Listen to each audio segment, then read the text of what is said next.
আসসালামু আলাইকুম। আপনাদের সামনে আমি আজকে একটা ঘটনা উপস্থিত করছি। আমার মায়ের 34.50 ডিসিম এবং আমার ক্রয়কৃত 3.40 শতাংশ জমি জাল দলিল করে আবু তাহের শীর্ষ সংস্কারী এরা যারা আছে গণ আবু তাহের, নোমান এবং আপনার আফরোজা এরা এরা সবাই মিলে এই দলিলটাকে জাল করে সম্পূর্ণ সম্পত্তি নিয়ে যায়। আর তার শোকে আমার মা 29 রমজান আপনার 20 রমজানে মারা যায়। মায়ের শোকে আমার বড় ভাই, আমার পিঠাপিঠি বড় ভাই, সেও তার শোকে ইন্তেকাল কর্মবরণ করে। সর্বশেষ আমি আছি আমার ভাইয়ের, আমি আসছি আমার মা ভাইয়ের বিচার আপনাদের মাধ্যমে প্রেস ব্রিফিং করে আপনারা জনগণকে জানিয়ে দিবেন, যেন রাষ্ট্রের সর্বোচ্চ বিচারটা যেন আমি পাই। আমার সম্পত্তির দরকার নাই, আমি বিচারটা চাই। আমার বিচার যদি আমি পাই, এতে আমি সন্তুষ্ট। এদের দ্বারা আমরা নির্যাতিত হয়েছি এবং যারা পেট্রোনাইজ করতেছে তাদেরও বিচার চাই। আপনাদের মাধ্যমে রাষ্ট্রের সর্বোচ্চ আইন শৃঙ্খলা বাহিনী এবং আমার দলের সর্বোচ্চ নেতাদের আকর্ষণ করে বলছি, নীতি নির্ধারকদের আপনারা একটু এই চাটখিল উপজেলা এবং সোনাইমুড়ি উপজেলার মধ্যে একটু নজর দিয়ে আপনারা আমাদেরকে রক্ষা করুন। ধন্যবাদ। প্রিয় সাংবাদিকবৃন্দ, আপনারা সবাই উপস্থিত হয়েছেন, আমি আপনাদের কাছে কৃতজ্ঞতা জানিয়ে আমি বলছি, আমি যে সমস্যার মধ্যে পড়েছি সেই সমস্যা থেকে ওঠার জন্য আপনাদের কাছে আমি আপনাদের মাধ্যমে দেশবাসীকে জানাতে চাচ্ছি যে এই শীর্ষ সন্ত্রাসী আবু তাহের এবং সোলেমান এই দুজন হচ্ছে মানিক মুরাদের, বাংলাদেশের গ্যাংস্টার মানিক মুরাদের শিষ্য ছিল এককালে। এখন তাদের ফ্যামিলি শাহজাহানপুর থানায় অবস্থান করছে, আর তারা এখানে নোয়াখালী কাকড়াপাড়া চাটখিল থানার কাকড়াপাড়া মোহাম্মদপুর ইউনিয়ন কাকড়াপাড়া গ্রামে অবস্থান করছে। এই অবস্থায় তিনি আমার মা এখানে এসে তারা যাবতীয় অপকর্ম, ভূমি দখল, ভূমিদস্যু হিসাবে পরিচিতি পেয়ে গেছে অলরেডি।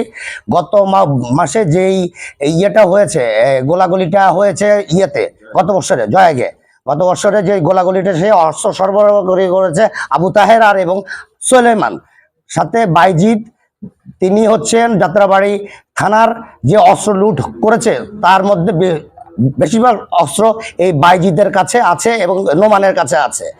এদের অস্ত্রগুলি এখন কাকড়াপাড়া মোহাম্মদপুর ইউনিয়নের কাকড়াপাড়ার গ্রামের মধ্যে ইয়েতে আছে, মজুদ আছে। এখন ওরা এই যুব বয়সের কিছু ছেলেদেরকে নিয়ে আমার মায়ের প্রকৃত সম্পত্তিটা সম্পূর্ণ জাল দলিলের মাধ্যমে নিয়ে গেছে। সেটা এখন তদন্তাধীন আছে আপনার সিআইডি ফরেন্সিক রিপোর্ট। মা তারা নিয়ে গেছে কিভাবে, গত 5 বছর আগে মাকে মৃত ঘোষণা করে ডেথ সার্টিফিকেট থেকে তার কোনো ওয়ারিশ নাই বলে সেটা তার নামে তারা নিয়ে গেছে কেটে পুরাটা। সেই দলিলটা আমি সংগ্রহ করি কৌশলে তার বাসা থেকে সালিশের মাধ্যমে। এইটা হলো জাল দলিল। এখানের মধ্যে আমার সিগনেচার ছিল, আমার ভাতিজার সিগনেচার ছিল। এবার আপনাদেরকে আমি প্রশ্ন করি, আপনার আইডি আর আমার আইডি কার্ড কি নাম্বার এক হবে? কোনোদিনই হবে না। এখানে সোলেমান এবং আমার মায়ের আইডি কার্ড একই নাম্বার। আপনি আসেন এবার। তারপরে আপনার বাকিটা হচ্ছে আমার সিগনেচার। আমি তাকে হেবা দিয়েছি 14 ডিসিম। আমার এখানে ছিল আমার ভাতিজা বাবুল।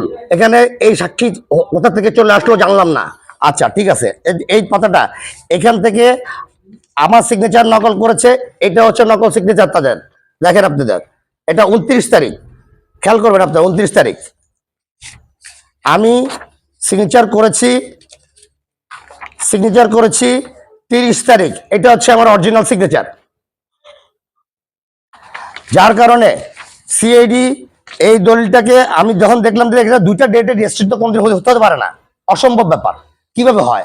আমি 2টা ডেটের সিগনেচার করলাম, একটা ডেটের আমারটা ঠিক আছে, মানে ওই দলিলের পাতা থেকে 14 ডিসেম্বর পাতা থেকে টেনে এনে এখানে ঢুকিয়েছে, ঢুকে ওই দলিলটাকে এটাকে দাঁড়া করাইছে সে। এটা থেকে সহযোগী করেছে তরিকুল ইসলাম নামে যে দলিল লেখক, এ হচ্ছে এই কাজটা করছে। এবং সে জাল জালিয়ে দলিল করে থাকে, সারা চাটখিলবাসী সবাই জানে। এটা নিয়ে আর বলার কিছু নাই। যাই হোক, এটা আমার জব্দ করেছে। এই দলিলটা সোলেমানকে বাসায় যখন নিয়ে গেছে জব্দ করতে, সেদিন আমিও ছিলাম, আমার বড় ভাইও ছিল। বড় ভাইকে অসম্ভবভাবে গালাগালি করাতে মেন্টালি প্রেশারে সে আমাকে থামিয়ে চলে গেল। জানে আমি খুব অসুস্থ, আমার 9টা হার্টের ব্লক।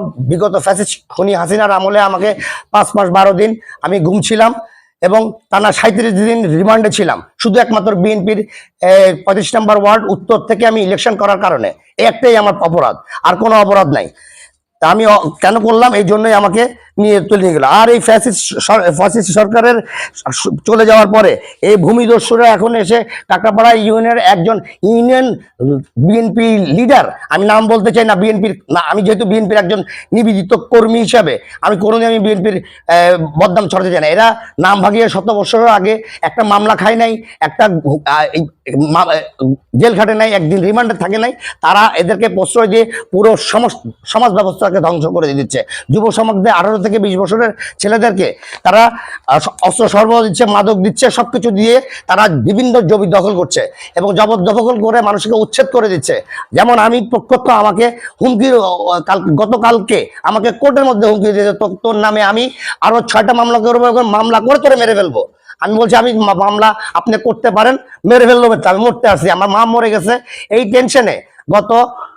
গত রমজানে আমার মা আল্লাহর ডাকে সারা দিয়ে ইন্তেকাল করেছে, এই 100কে শুধু আমার ভাই কিভাবে আমার থেকে জালিয়াতি করে সব সম্পত্তি নিয়ে গেল। তারপরে তার শোকে আমি তো হাওমাও করে কাটতেছিলাম, সবাই মনে করছে আমার কিছু হয়ে যাবে।